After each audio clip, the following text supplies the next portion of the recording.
Hello everyone, welcome back to my channel. हम लोग पढ़ रहे हैं पी ब्लॉक में हम लोग क्या पढ़ रहे हैं, ग्रुप 15 पढ़ रहे हैं। देखिए प्रीवियस वीडियो में हम लोगों ने क्या डिस्कस किया था। प्रीवियस वीडियो में हम लोगों ने डिस्कस किया था केमिकल प्रॉपर्टीज़ के बारे में। यस, केमिकल प्रॉपर्टीज़ में हम लोगों ने क्या पढ़ा था, हम लोगों ने ट्रेंड डिस्कस किए थे किसके, +3 ऑक्सीडेशन स्टेट के, -3 ऑक्सीडेशन स्टेट के और किसके, +5 ऑक्सीडेशन स्टेट के बारे में। तो देखिए पहले हम लोग थोड़ा डिस्कशन कर लेते हैं, उनको रिवाइज कर लेते हैं। उसके बाद हम लोग क्या करेंगे, आगे अपनी केमिकल प्रॉपर्टीज़ को आगे बढ़ाएंगे। ठीक है, देखिए अगर हम लोग बात करें -3 ऑक्सीडेशन स्टेट के बारे में, तो इसका ट्रेंड क्या होता था, सभी को पता होगा, डिक्रीज होता था जब आप नाइट्रोजन टू बिस्मथ मूव करते हो। क्यों होता था डिक्रीज, हम लोगों ने क्या पढ़े थे, ये 3 पॉइंट्स पढ़े थे, राइट। फिर अगर हम लोग बात करें +3 ऑक्सीडेशन स्टेट के बारे में, तो जो +3 ऑक्सीडेशन स्टेट का ट्रेंड था, ये क्या होता था, इंक्रीज होता था। क्यों इंक्रीज होता था, देखिए अगर -3 ऑक्सीडेशन स्टेट का जो ट्रेंड है वो डिक्रीज कर रहा है, तो ऑब्वियसली +3 अगर ऑक्सीडेशन स्टेट की बात करेंगे तो वो क्या होगा, डेफिनेटली क्या होगा, इंक्रीज होगा। ठीक है, फिर हम लोगों ने किसके बारे में बात करा था, फिर हम लोगों ने बात करा था +5 ऑक्सीडेशन स्टेट के बारे में। तो हम लोगों ने क्या बात करी थी कि NCl5 जो है वो आपका एग्जिस्ट ही नहीं करता है। क्यों एग्जिस्ट नहीं करता है, due to non availability of d orbital. इसके पास डी ऑर्बिटल ही नहीं है, जिससे क्या बन पाया आपका NCl5 बन पाए। जो आपका +5 ऑक्सीडेशन स्टेट का ट्रेंड था, ये क्या होता है, ये डिक्रीज होता है when you move from nitrogen to bismuth. क्यों डिक्रीज होता है, सभी लोग एक बार रिवाइज करेंगे, due to inert pair effect. Inert pair effect की वजह से आपका जो +5 ऑक्सीडेशन स्टेट का ट्रेंड जो है वो क्या होता है, वो डिक्रीज होता है when you move from nitrogen to bismuth. Okay, तो चलिए अब आगे बढ़ते हैं और आगे अपने केमिकल प्रॉपर्टीज़ के बारे में बात करते हैं। ठीक है, तो देखिए जो आपका नाइट्रोजन है ये और भी ऑक्सीडेशन स्टेट फॉर्म करता है, या फिर कहें शो करता है, जब ये किससे रिएक्ट करता है, जब ये रिएक्ट करता है ऑक्सीजन के साथ। तो देखिए जो आपका नाइट्रोजन है वो शो करता है +1 ऑक्सीडेशन स्टेट, जब ये ऑक्सीजन के साथ रिएक्ट करता है इन N2O।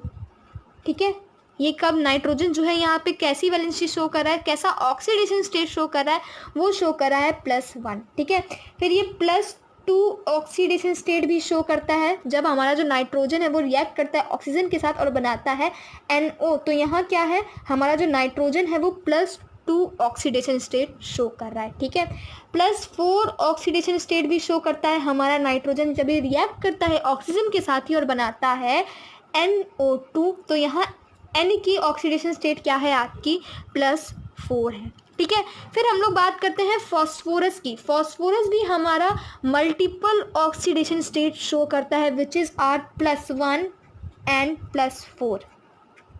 +1 और +4 ऑक्सीडेशन स्टेट शो करता है हमारा फॉस्फोरस, किसके साथ, ऑक्सो एसिड के साथ।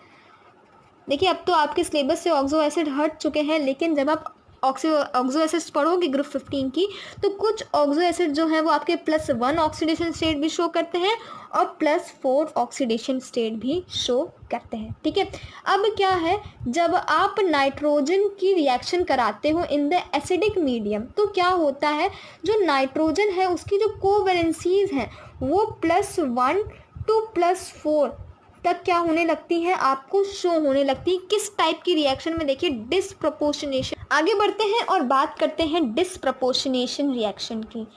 डिसप्रपोर्शनेशन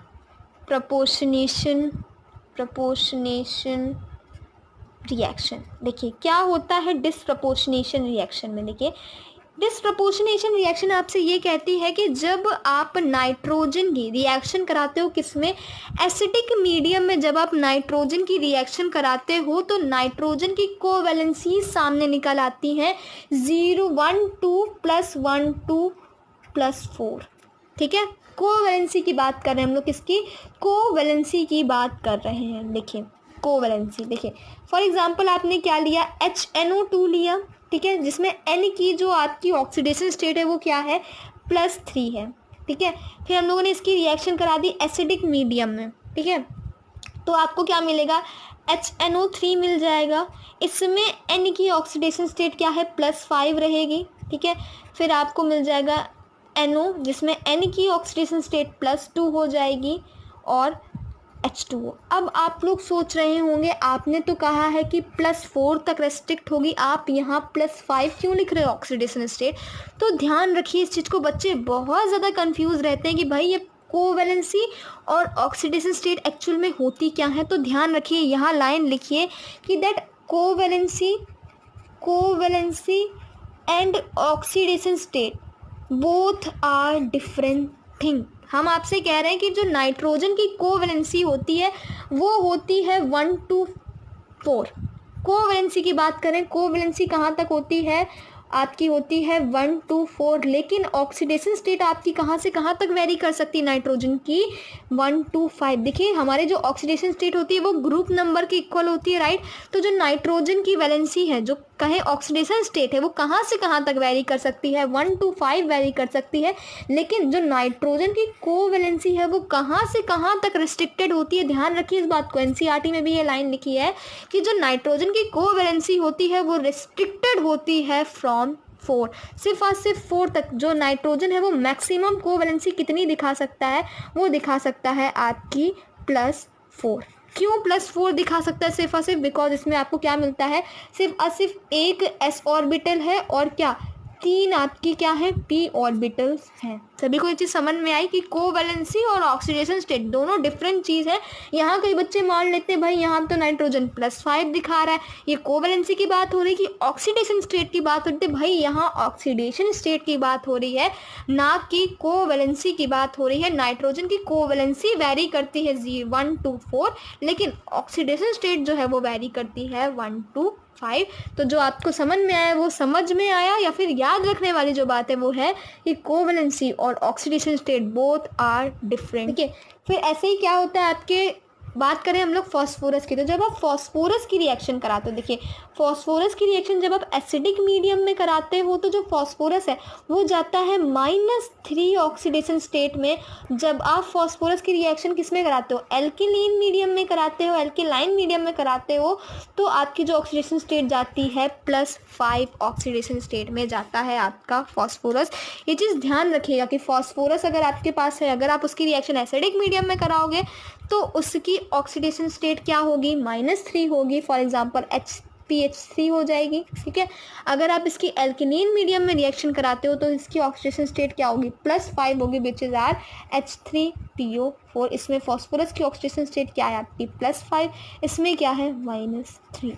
ठीक है, अब क्या है आगे अगर हम लोग बात करें कोवैलेंसी की बात करें, देखिए हम लोग डिस्कशन कर ही चुके हैं कि जो नाइट्रोजन की कोवैलेंसी है वो कहाँ से कहाँ तक होती है। आपकी नाइट्रोजन की कोवैलेंसी लिमिटेड है सिर्फ और सिर्फ 4 तक। नाइट्रोजन की कोवैलेंसी कितनी हो सकती है, सिर्फ और सिर्फ 4। लेकिन फास्फोरस की बात करें तो जो हमारा फास्फोरस है ये अपनी कोवैलेंसी क्या कर सकता है, एक्सपैंड कर सकता है। क्यों एक्सपैंड कर सकता है, इसके पास है वेकेंट d ऑर्बिटल। क्या है इसके पास, वेकेंट d ऑर्बिटल होने के चलते ही जो हमारा फास्फोरस है ये क्या कर सकता है, अपनी कोवैलेंसीज को इंक्रीज करता है। फॉर एग्जांपल PF5 है, अगर फास्फोरस फिर से PF5 अगर फ्लोरीन फिर से आएगा तो ये क्या हो जाएगा, अब ये बन जाएगा PF6- और ये क्या है, स्टेबल भी है। क्यों, क्योंकि इसके पास क्या था, वेकेंट d ऑर्बिटल होने के चलते जो हमारा फास्फोरस है ये अपनी कोवैलेंसीज को क्या कर सकता है, इंक्रीज भी कर सकता है। तो इस वीडियो में इतना ही, हम लोगों ने केमिकल प्रॉपर्टीज़ ख़त्म कर ली हैं। अब हम लोग आगे पढ़ेंगे